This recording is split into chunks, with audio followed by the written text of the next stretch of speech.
Okay, day 3. I've started a lot later than I planned to. And hey, surprise, surprise, it's raining. So I've got a day in the rain again today. Let's see what today brings. That's where I stayed last night, the Still.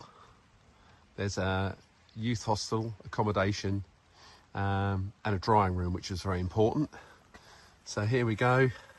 Hadrian's Wall, Steel Rigg, half a mile. So let's get moving. It's about 8:40, so I'm a bit late today. But sorting out all my wet gear took me forever.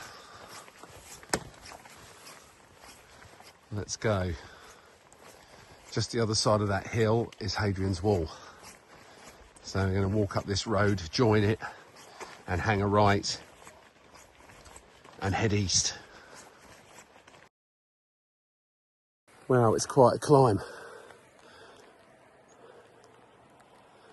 But when you get up here, the views are amazing.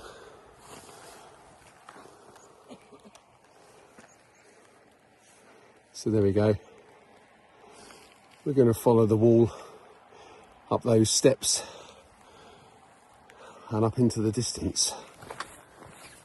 We've gone up and down a few hills, as you can see, come down that one behind me, and we are now in the infamous Sycamore Gap, the famous spot where in the film Robin Hood, Prince of Thieves with Kevin Costner, Robin Hood is standing on the wall there underneath the tree trying to pull Maid Marian, and he succeeded. So obviously I need to find a wall and a tree. But this is the what's left of the sycamore tree. Sadly, it was cut down, a malicious act. It had been here for a long, long time. So you can just see the stump there, but there is regrowth there, so it will grow again. So quite wonderful. You know, you might be able to cut the tree down, but you haven't killed it. It's still growing. And in about 100 years' time, when I'm long gone, this will be an amazing sycamore tree again, I'm sure.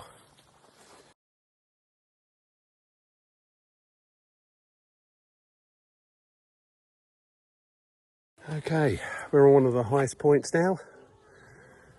We've got a marker, and it's beautiful views all the way around. Got some noisy students behind with a radio. There's a few midges out here as well. So I'm not going to hang about, I'm going to keep going. All the way along this little stretch of wall, there's like gateways going through the wall, which is quite amazing. And I'm not sure if you can see in here, but I think this was a fort. I haven't got time to go in there today, but you can see there's a perimeter wall that goes all the way around, and that's obviously the gateway through. So quite a major installation here on the wall. And the wall goes on down there. As you can see, there's someone already hiking along the path. So there's some water at the bottom of the wall there at the dip. So I think I'm going to get wet feet. Let's see how we go. Oh, my poor feet. Now the trail goes through there and over the wall, as you can see, but this is really deep water. I mean, that's got to be 12 inches deep at least. I cannot get my feet that wet. I've still got about 15 miles to do on them, so I think I'm going to have to go up to the fort, go through the fort, and there's a trail that comes down on the other side. So this is the thing about hiking, it's full of choices, and there's good choices and bad choices. Yeah, I'm going to use up more energy, but at the same time, I'm not going to have absolutely soaking wet feet squelching around for another 6 hours. So as I've come up into this fort, I thought I'd do a quick video. You can see all the barrack rooms divided up. Barracks for the soldiers, administration, officers. Quite a nice fort this would have been, on quite a high vantage point. This looks like a bathhouse because the floor is raised up off the ground. So obviously they could have got some underfloor heating going on there. Maybe a steam room. Look at those. That's obviously something to do with it as well. Chimneys maybe. Yeah, so even out here on the frontier, I mean, this is a massive fort. The scale is unbelievable. I can't really show you the entire scale of it. If I could get the drone in the air, it would give you an idea. And that's the North Gate. So we're looking towards Scotland there. And wow, how cool is this? This little building here was the ovens. So obviously they could bake here because a soldier marches on his stomach. So obviously looking after all the people that lived here meant keeping them supplied with food. So yeah, lots of barracks going up the hill there, and this path down the middle here, that would have all been cobbled. So yeah, quite an amazing place. And you'd have been controlling this whole area all the way around here. Major installation. I will have to come back here and do a bit more research. It certainly deserves it.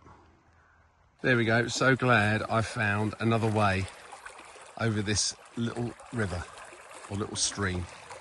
And you can see the Romans obviously thought about it as well. They've cut a hole in the wall for the stream to run through. And this would have been guarded, as there's another gate here. And it's the Cragsburn Gateway to Cosyke Turret. I think that's it, isn't it? Yeah. And you can see there's a little turret there and a gateway through. And it would have looked like this in its heyday. So it would have been very impressive. But sadly, this is all that remains of the gateway today. You can see the footing of the tower, both sides, and it would have had an arch over the top.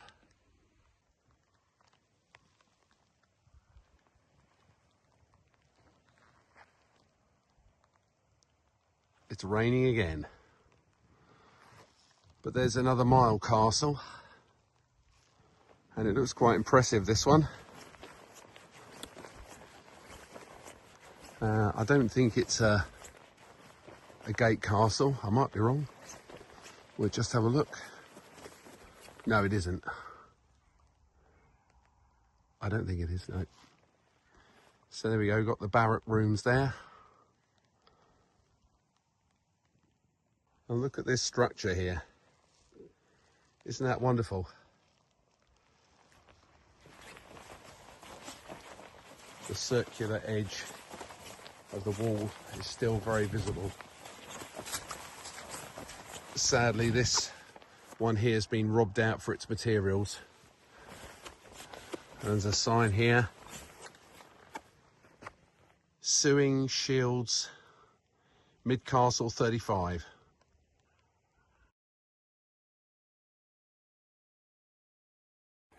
I just had to show you this view behind me. It's just absolutely amazing, and I love this farmhouse. If I was a millionaire, I'd definitely buy that because it's just in a beautiful spot. It's wild out here in the winter, but that's what it's all about, being with nature. It's just wonderful. So there you can see in the distance that peak in the centre of the picture. That's where we've just come over. We've gone through that woodland. We've gone along the wall and up that path. And now we're going to continue past the farmstead and onwards. We've walked over that ridge in the distance there. We followed the wall along. And look at this lovely plain. And there's a little homestead there, a little farm.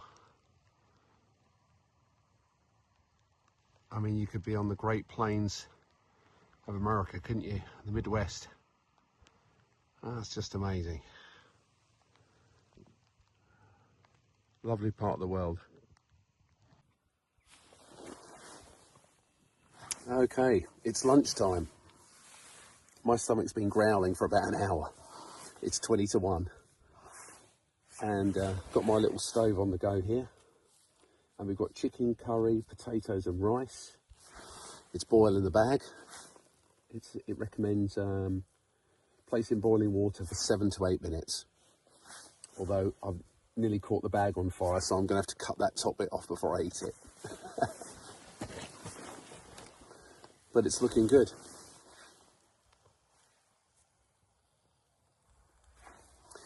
This is what lunchtime looks like on the Pennines. And we've got a nice little table rock here. I've had a couple of croissants. I've got some 3-in-1 tea to go in the boil in the bag water, so I can have a brew up.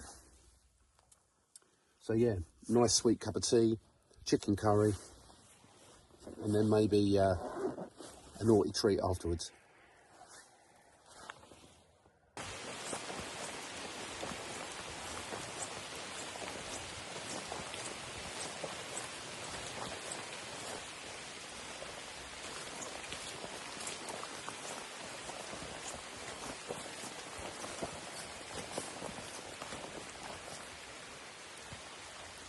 Isn't that lovely? The sound of raindrops on the trees. Very therapeutic. Okay, right, the rain's closing in now, as you can see. Rain clouds coming in across the Pennines here. This is quite a level stretch, and I've got a real march on coming along here. But as you can see, every now and again, the trail's flooded like that. So I'm kind of gingerly trying to avoid as much of the flooding as possible, because obviously I want to keep my feet as dry as I can, as I've got quite a few miles still to do. But hey, I feel good. Although it's raining, it's still very beautiful. I'm right next to a road at the moment. I think it's the Pennine Way, actually. That's a very long straight road, probably put in by the Romans. We're at the site of a temple of Mithras. It served the soldiers in the Roman fort at Corbridge and civilians living in the settlement outside between AD 200 and 350. And the fort was one of the largest forts along Hadrian's wall, built for 500 soldiers. And this, it's what's left of the temple. That's quite amazing. It looks like there's some altar stones there as well. So there we go. There's the temple, and you can see there's some altar stones in there. In fact, let's go and have a look.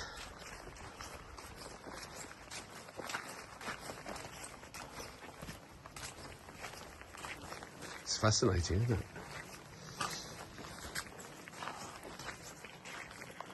And there we go, the wonderful altar stones there, with obviously a carving of a god there and an inscription. It's quite amazing. And people have left gifts in the top of the temple stone, or the top of the altar. They've left gifts of coins, yeah. So, smile on us, gods, as we continue our journey onwards to the city of Newcastle. Hadrian's Wall, look. All that's left is the earthworks here, and you can see the locals have robbed the stone out to build a wall along the side of the road. Wow. I'm certainly getting punished for my easy morning. It's gone 5 o'clock. I've got 2 hours left to go until I get to my accommodation, according to my calculations. Literally, I've been walking non-stop for the last 4 hours. and it's done nothing but rain and blowed on me. My legs starting to cramp a bit. But it's fairly straight here, so fingers crossed. But yeah, this is when it gets tough at the end of the day, and you look and you see you've still got 2 hours to go of non-stop walking. That's when psychologically it becomes hard and you have to battle through. I've had a few sugary treats to keep me going, but I have a sugary treat, it gives me a lift, and then the harsh reality of the sheer distance I've got to cover before I can take all this off and dry out. So yeah, again, my boots are completely soaked through.